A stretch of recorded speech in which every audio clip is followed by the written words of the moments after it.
I'd like to begin by thanking the Friends of Education on behalf of the Department of Photography for bringing Roy DeCarava here to the museum for the first public event sponsored by the Friends. And naturally, I'm prejudiced in favor of photography, but I cannot think of another artist whose work could better exemplify the high standards and goals that the Friends of Education have set for their work at the museum. Of course, that work will not be limited to photography at all, so let me also say on behalf of my colleagues throughout the museum how pleased we are by this initiative and how much we look forward to collaborating with the Friends on a wide range of activities. Born in New York, Roy DeCarava was drawn to art at a very young age, and by his mid-20s, he had studied at the Cooper Union, the Harlem Art Center, and under Charles White at the George Washington Carver Art School. He began making photographs in the mid-1940s as a way of sketching ideas for his paintings. By 1947, he had decided to concentrate on photography because he found it a more direct way of expressing his feelings about the world around him. He's been making photographs ever since. It gives no sign of stopping anytime soon. This is a remarkable achievement.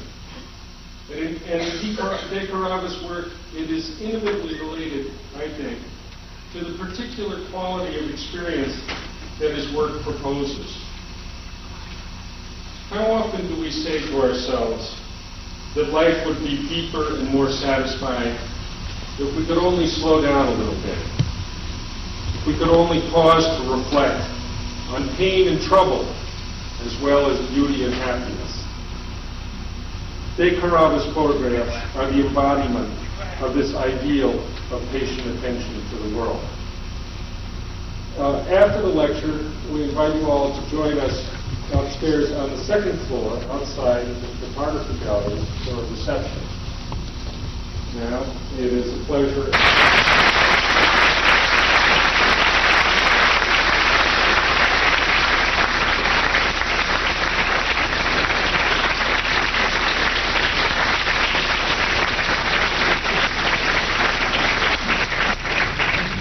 Thank you very much. Since Peter was able to give you a very excellent biography, I don't have to do that. I can get right to the point. And I think the point is that we're all here together. Number one, I think that's nice. I'm very honored to be here, and I don't know if you can call it a lecture, because the word scares me. I'd like to just think that I'm talking and you're listening. And maybe a little later on after we're through with showing the slides, we can sort of talk directly to each other while you're asking questions and you're answering. Maybe other ways. And in a way, you have to justify it. At least I felt that I had to justify my reasons for being here and doing what I do, because when you can't be unconscious about what's happening in the world. I mean, there are so many things happening in the world, there are so many needs that make themselves evident, and there are so many crises that everybody should pitch in. So you want to know, well, how can I stand back and just make images? Of what value does that have? And in as much as that's what I do best, I have to find an answer to that. And so I've constructed quite a scenario on why it's important to make images. And it's self-serving, but I also think it's honest. So I would say that one of the things that people do, one of the most important things that people do is that they communicate with each other. And it can't be any other way. There's no way that a society which begins with two people can exist unless they communicate with each other. And if you will, one of the ways that human beings communicate is through signs, through language, through their movies, and through movies. And so I take my cue from that, and I begin to justify my laying back and not putting bales of cement on the levee when the water is flooding the town. So that, to me, what I'm doing, or what any artist does, is of paramount importance, because I think that this communicating, this giving of itself, in a sense, and sharing with other people some of the things that you've learned, some of the things that you understand, and some of the things that you admire, plays a very important role in the development of human character and the development of human beings in general. And that instead of feeling a little embarrassed when somebody asks what you do, you kind of hold that, well, I'm an artist, you know. I make pictures and they look at you, oh, really?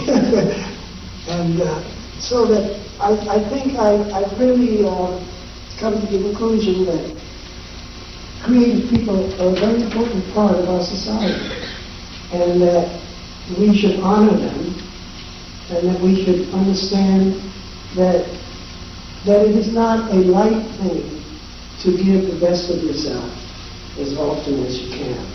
And that I am very fortunate in that I kind of knew that that's what I wanted to do from a very early age, and I'm fortunate to have been able to continue in spite of the crises after crises that afflict all of us. And I've always kind of held my own and said, yeah, this is what I have to do. But you can't do that. You have to go out, pick a line, you have to get out leaflets, you have to build a uniform sometimes, you have to do all these things that must be done. But I think that life, without this sense of communication, without this search for beauty, and I do mean beauty, life would not be the subject. In other words, a photograph, to make a photograph, you have to have an object. And everyone knows when they see a photograph that that object, or that person, or that thing existed at one time or the other. So this is what I mean when I talk about the reality of the photograph. Not the ability to render an object, but the ability to remind us that this thing existed, or maybe still does. So that when we see a picture of another human being, a photograph, we know that this was not the figment of somebody's imagination.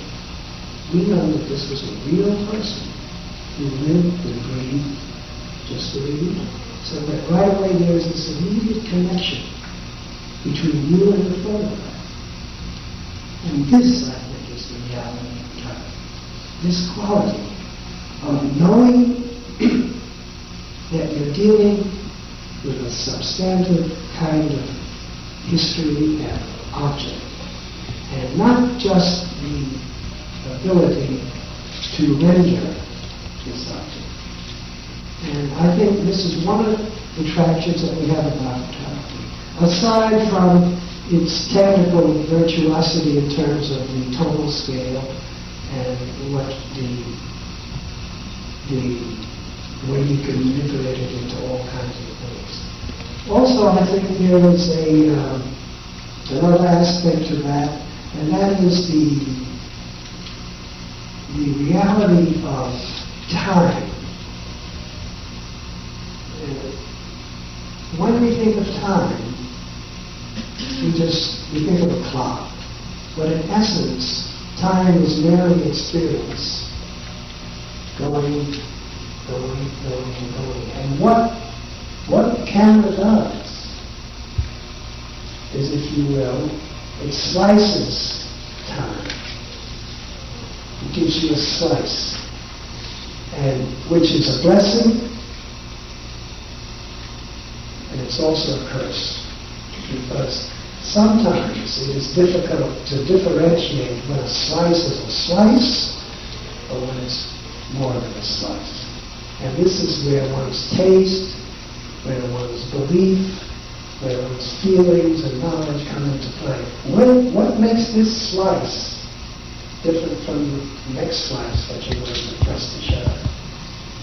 What makes the difference? And that's where your mind and your intellect comes into play, and your feelings. So that there is this sense of time that's involved with photography that is very important to respect and understand. That when you take a slice, it is not necessarily the thing. There's always a slice of, and not even of the thing itself. It is a representation of.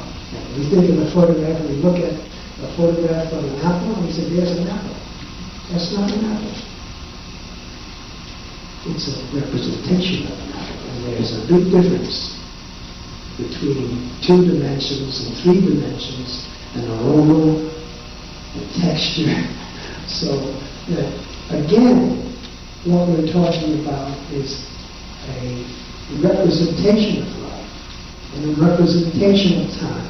But what we try to do is to make those representations and those slices of time, we try to give them significance by our emphasis in certain aspects or certain moments that we decide is important. And when you come down to it, I think what really is important is how you're feeling about that subject. What's going on in your mind about this? Because there are times when I'm working and everything is beautiful. Everything is beautiful. You turn around, it's beautiful. You turn around, it's beautiful. You turn around, she's beautiful. The cat's beautiful. Everything is beautiful. Why is that? Nothing has changed. This has been going on for years. Suddenly one day things are beautiful. Well, those are the open moments when you are open to experience, when you're open and things are beautiful. And somebody else will come along and say, what are you talking about? Are you crazy? What's beautiful about that? No? But you can't listen to that. You have to listen to yourself. And I must say those days are rare. Of course, what happens is that you do it in increments. You're walking down the street, you're busy, you're thinking, and then suddenly something will jar you, and you see it, and you say, that's beautiful. And then you close down again, and maybe you won't see that suddenly again for another day or another 2 weeks. But the point is that one has to allow oneself to feel and not be afraid of one's feelings. And one has to cherish and love one's feelings, because that's where the creativity comes from. It comes from your feelings, your individual, unique personality. And believe me, you are. We all are. It's no big thing. There are 4 billion people in the world, and there are 4 billion different kinds of fingerprints. And so there are 4 billion different kinds of attitudes. And it's your unique individual self where the creation comes in. It's all been done. We understand that. But it has not been done unless it's been done by you. Unless you do it. Then it's yours, and then it's original. And that's, to me, the meaning of originality.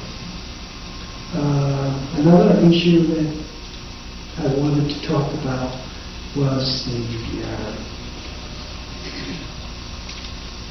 idea of, well, I'll get back to it. I thought about this speech for, I think I was informed that I was going to speak about 3 months ago. And I believe at least once a day I was thinking about what am I going to say. So you'll have to forgive me. I didn't write a speech because I can't write speeches. They're awful. And I really depend on your looking at the images to really understand what I'm talking about. But at any rate, there are lots of things in photography that I felt were important for me to address to you, because I don't know if you've ever heard these things before, or if you've thought about them. And if you have, and then I think of the countless universes that logic tells us is out there. And then I think of us being here at this moment, which is less than a quark. And it's fascinating to see and to understand this entire process of which we are part of. And in a way, being an artist brings you in closer touch with that, because in a way, as an artist, you have to examine these ideas. You have to examine the idea of our logic as a